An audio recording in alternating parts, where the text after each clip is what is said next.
So our next topic is factors affecting population. Okay, so man is the only animal who has adapted to every climatic condition and environment on earth. Okay, so this is the characteristics of man. Okay, they can adjust with all kinds of climatic condition, and there are very few places on earth untouched by man, and yet a look at the population man of the world reveals that some areas are highly populated and some are moderately populated. So somewhere the population is very high, somewhere the population is very less or moderate, and some are sparsely populated, and while some spots may be totally uninhabited, and some places are totally situated as a uninhabited condition. Okay, the way in which people are spread across the earth's surface is known as the pattern of population distribution. Okay, so more than 90%, one estimation is that 90% of people of the world's population lives in about 10% of the land surface, and there are certain physical and cultural factors that affect distribution of population on the earth's surface, and the physical environment plays a vital role in determining the distribution of population. So what are the factors? That first one is climate. Climate influences agriculture, human efficiency, natural vegetation, even industrial development. So climate is very important for a place because climate regulate all the agricultural activity, human efficiency, natural vegetation, all these things.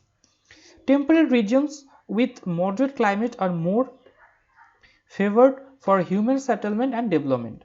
Most of the developed nations of the world like USA, UK, Germany are located in these regions, and on the other hand, areas with extreme climate, that is too hot like the Sahara Desert or too cold like the Arctic region, have very small population.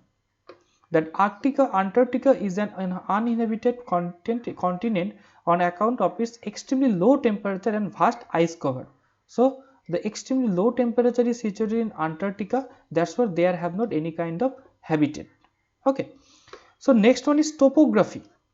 The distribution of different landforms on the earth's surface also influences population distribution, and mountainous areas with rugged topography and less scope of economic activities have low population.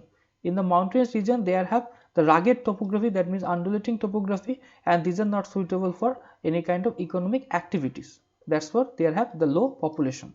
Example, the Himalayan region, northeastern hilly region of India, Rockies of North America, and Andes of South America. These are there where the population is very less. Mining and growth of special agricultural crop attracts industries and people to the plateau areas, and population concentration is higher than in the mountainous but lesser than in the plains. Okay, so population is very concentrated in the plains compared to mountains. Plains have been since the time of ancient civilization the most favored place for human settlements, and the Ganga Valley, Mississippi Delta, Nile Delta, Yangtze Valley, these are very highly populated region.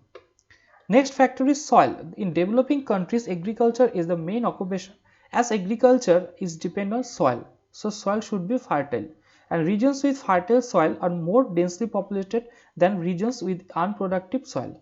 So people try to settle in the fertile soil compared to unproductive soil.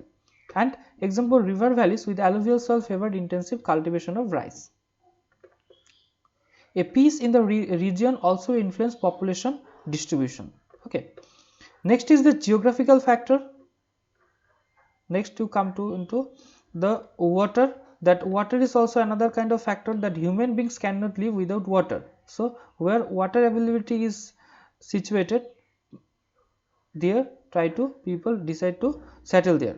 Okay, and availability of resources, minerals and power resources pave the way for industrial development, and towns and cities grow up basically where availability of minerals and power resources are situated. Okay, and size of the country, the density of population is determined by the size of the country. A country with a large land area may not be overpopulated even if the population increased. Okay, so the size of country is one kind of indicator. And next is socioeconomic factors, that economic factors like agricultural and industrial progress also influence population distribution. and area which have fertilities for economic facilities for economic activities are thick populated. Okay, so where have the availability of job or any kind of facilities, economic facilities, people try to shift there, people try to settle there. Okay, so geographical location, a country having a favorable geographical location accessible from other parts of the world and becomes an important trade center. Population flux to these regions for work opportunities, and fast growing growth of population in cities like Mumbai and Singapore is on account of this reason. Okay, so basically the city region are very situated as a very densely populated.